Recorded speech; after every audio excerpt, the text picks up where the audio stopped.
Kisah Nabi Ishak alaihissalam. Nabi Ibrahim memiliki dua orang putra. Putra pertamanya bernama Ismail. Ia lahir dari istri kedua Nabi Ibrahim alaihissalam yang bernama Siti Hajar. Putra keduanya yang bernama Ishak lahir dari istri pertama yang bernama Siti Sarah. Kedua putra Nabi Ibrahim ini diangkat sebagai nabi sekaligus rasul oleh Allah SWT. Apabila Nabi Ismail alaihissalam dikenal sebagai pemimpin yang selalu menepati janji dan penyabar, maka Nabi Ishak alaihissalam dikenal sebagai pemimpin yang sangat soleh dan berilmu. Kata Ishak berasal dari bahasa Yunani yang berarti tertawa atau tersenyum. Hal ini dikarenakan Siti Sarah tersenyum saat mendengar berita bahwa Allah SWT akan menganugerahi seorang anak di usianya yang tua. Nabi Ishak alaihissalam lahir dan besar di Palestina. Ia lahir saat Nabi Ibrahim berusia 100 tahun, sedangkan ibunya yang bernama Siti Sarah telah berusia 90 tahun. Dikisahkan bahwa Siti Sarah adalah seorang wanita yang sangat cantik. Ia adalah perempuan paling cantik di bumi setelah Siti Hawa atau istri Nabi Adam alaihissalam. Karena kecantikannya inilah maka Raja Mesir jatuh hati dan membawa Siti Sarah ke istana untuk dijadikan istri. Namun Allah SWT melindungi Siti Sarah dengan membuat Raja Mesir membatalkan niatnya dan membebaskannya. Bahkan Siti Sarah dihadiahi oleh Raja Mesir seorang wanita yang bernama Siti Hajar yang bertugas menemani serta melayani Siti Sarah. Setelah dibebaskan oleh Raja Mesir, Siti Sarah dan Nabi Ibrahim alaihissalam diizinkan menetap di Mesir dan memulai usaha pertanian juga peternakan hingga menjadi kaya raya. Dalam menjalankan usahanya, Nabi Ibrahim juga dibantu oleh keponakannya yaitu Nabi Lut alaihissalam. Walaupun hidup berkecukupan, tetapi Nabi Ibrahim belum dikaruniai momongan. Hingga akhirnya Nabi Ibrahim memutuskan untuk meninggalkan Mesir dan kembali ke kampung halamannya di Palestina untuk berdakwah. Sedangkan Nabi Lut beserta keluarganya memutuskan untuk hijrah ke Yordania dan bermukim di kota Sodom. Tahun demi tahun berlalu di Palestina. Nabi Ibrahim belum juga memiliki anak. Setelah berpikir lama, maka Siti Sarah mengizinkan Nabi Ibrahim alaihissalam untuk menikahi Siti Hajar supaya mendapatkan keturunan. Siti Sarah memilih Siti Hajar karena ia seorang wanita yang jujur, berbudi pekerti baik dan berhati mulia. Dari pernikahan inilah Nabi Ismail alaihissalam lahir. Atas perintah Allah, Nabi Ibrahim harus membawa Siti Hajar beserta bayi Ismail keluar dari Palestina dan harus meninggalkan mereka di sebuah lembah kering yang bernama Mekah. Nabi Ibrahim dengan berat hati kembali ke Palestina dan berdakwah bersama Siti Sarah.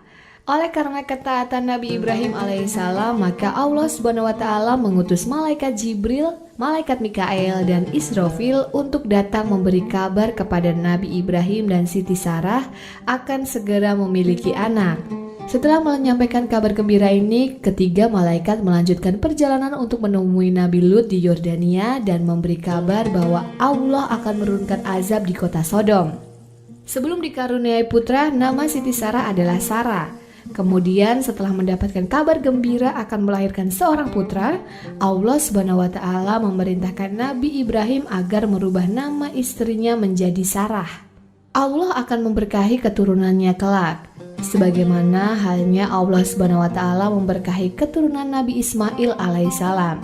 Nabi Ishak lahir 14 tahun setelah kelahiran Nabi Ismail alaihissalam. Siti Sarah membesarkan putranya dengan penuh kasih sayang. Setelah dewasa, Nabi Ishak meneruskan perjuangan ayahnya dalam berdakwah di jalan Allah.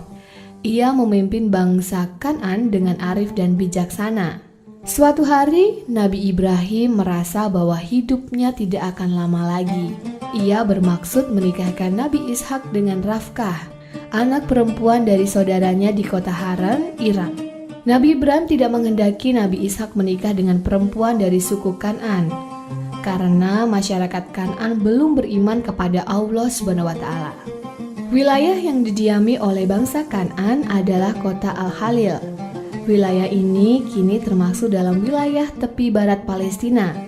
Kota ini kerap dikunjungi oleh umat Islam, Kristen, dan Yahudi karena di sana terdapat makam 3 nabi penting, yaitu makam Nabi Ibrahim alaihissalam, makam Nabi Ishak alaihissalam, dan makam Nabi Yakub alaihissalam. Nabi Ishak alaihissalam menikah dengan Rafqah binti Batuil bin Nahur.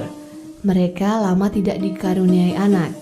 Nabi Ishak tidak lelah berdoa agar Allah berkenan memberikan keturunan sebagai penerus dakwah menegakkan agama Allah. Setelah bertahun-tahun memohon, akhirnya doa Nabi Ishak terkabul. Allah mengaruniai putra kembar. Anak yang lahir pertama diberi nama Is yang berarti awal, sementara anak yang lahir kedua diberi nama Yakub. Keturunan Nabi Ishak alaihissalam banyak yang diangkat menjadi nabi dan rasul. Di dalam Al-Quran, keturunan Nabi Ishak disebut dengan istilah Al-Asbat yang berarti Bani Israel. Putra Nabi Ishak yang bernama Is menurunkan Nabi Ayub alaihissalam dan Nabi Zulkifli alaihissalam. Is menikah dengan putri Nabi Ismail yang bernama Nasmah. Dari pernikahan ini kelak lahir Rum dan Yunan. Mereka disebut Bani Asfar. Asfar diambil dari kata sufrah yang artinya kuning, lantaran ada tanda kuning di tubuh Is bin Ishak. Kemudian dari putranya yang lain, Nabi Yakub, terakhir Nabi Yusuf alaihissalam. Kemudian generasi lainnya adalah Nabi Musa alaihissalam, Nabi Harun alaihissalam, Nabi Yunus alaihissalam, dan Nabi Isa alaihissalam. Ketika Nabi Yusuf menjadi orang berpengaruh di Mesir, jumlah Bani Israel berkembang dari 70 orang menjadi 3 juta orang. Di antara mereka terdapat ratusan ribu orang keturunan Yahudi yang rata-rata berotak cerdas. Tetapi sebagian besar memiliki watak buruk seperti kikir, sombong, suka harta dunia, selalu ingin menguasai bangsa lain dan juga kejam. Abu Dzar meriwayatkan Rasulullah Shallallahu Alaihi Wasallam menjelaskan bahwa masjid yang pertama kali dibangun di muka bumi adalah Masjid Al-Haram di Mekah pada zaman Nabi Ibrahim dan Nabi Ismail. Setelah itu baru Masjid Al-Aqsa di Palestina, yaitu pada masa Nabi Ishak dan Nabi Yakub alaihissalam, sekitar 40 tahun setelah pembangunan Masjid Al-Haram. Masjid Al-Aqsa memiliki kubah berwarna biru, terletak tidak jauh dari Kubah Al-Sakro atau Dome of Rock yang berkubah kuning